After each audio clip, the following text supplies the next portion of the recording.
भारत में राष्ट्रवाद। अगर हमारे चैनल पे आप नए हो तो हमारी वीडियो को सब्सक्राइब करें, लाइक करें एंड शेयर करें। आज अध्याय 3 हम बताएंगे। राष्ट्रवाद के जनक कौन हैं? जो राष्ट्रवाद है भारत में उनको किसने प्रारंभ किया, उनके जनक कौन हैं? बाल गंगाधर तिलक, लोकमान्य तिलक भी कहते हैं इन्हें, को भारतीय राष्ट्रवाद का जनक कहा जाता है, क्योंकि वे 1890 के आसपास राष्ट्रवाद के विचार को शुरू करने वाले पहले भारतीय थे। जो राष्ट्रवाद था उसकी भावना जागृत करने का श्रेय बाल गंगाधर तिलक को जाता है।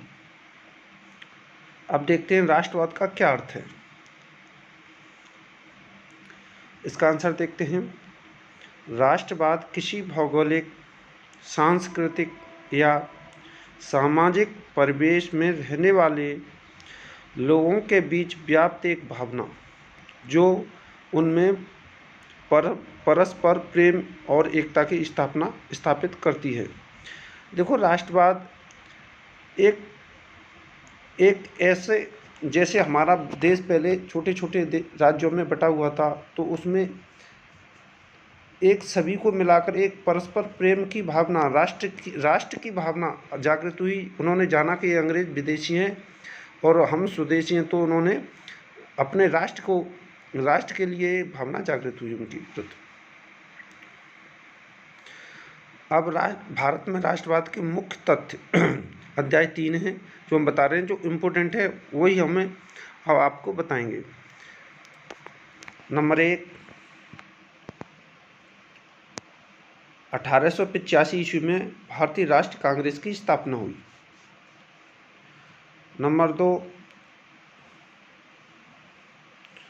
1915 में महात्मा गांधी भारत लौटे।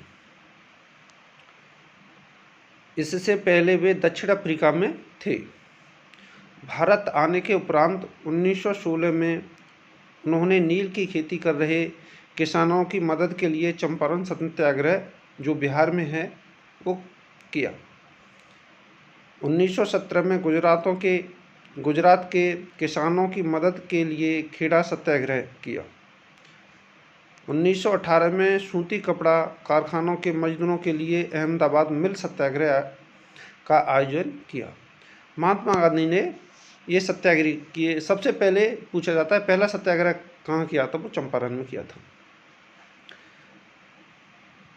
अब अगले नंबर 3 अगले पॉइंट की ओर चलते हैं। 18 मार्च 1919 में रॉलर्ड एक्ट कानून के विरुद्ध राष्ट्रव्यापी आंदोलन शुरू किया। इस कानून में राजनीतिक कैदियों को 2 साल तक बिना मुकदमा चलाए जेल में बंद रखने का प्रावधान था। इसे काला कानून भी कहते थे। अब अगले पॉइंट की ओर चलते हैं। नंबर 4, 13 अप्रैल 1919 जलियांवाला बाग हत्याकांड। पंजाब के अमृतसर जिले में जनरल डायर के आदेश पर सैकड़ों लोगों की हत्या कर दी गई थी। तो ये पूछ लिया जाता है जलियांवाला हत्याकांड कहाँ हुआ था, तो पंजाब में अमृतसर में हुआ था। किस सन में हुआ था? 1919 में हुआ था। तो इसमें से प्रश्न बनते हैं। जो हमने मुख्य तथ्य हैं उन्हें ही बता रहे हैं। पूरी किताब को रट करना, मुख्य तथ्यों को ही याद करें। 1922 में कांग्रेस और मुस्लिम लीग द्वारा असहयोग आंदोलन के खिलाफत आंदोलन चलाया। असहयोग आंदोलन या खिलाफत आंदोलन चलाया। इसका निर्णय 1920 में कांग्रेस के नागपुर अधिवेशन में हुआ था।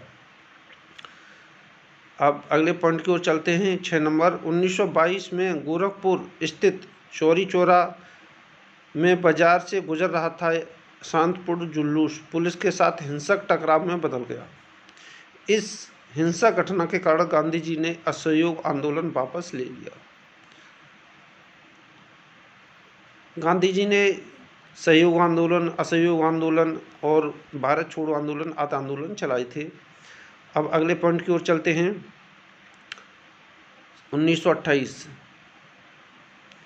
में जब साइमन कमीशन भारत पहुंचा तो उसका विरोध साइमन वापस जाओ के नारे लगाए। भारत छोड़ो आंदोलन, ये 3 आंदोलन चल रहा था। अब उसी समय विश्व भी उससे स्वतंत्रता के समय 2 विश्व युद्ध हुए। प्रथम विश्व युद्ध 1914 से 1918 तक, द्वितीय विश्व युद्ध 1939 से 1945 तक चला। अगर हमारे चैनल पे नए हो तो हमारी वीडियो को लाइक करें एंड शेयर करें। धन्यवाद।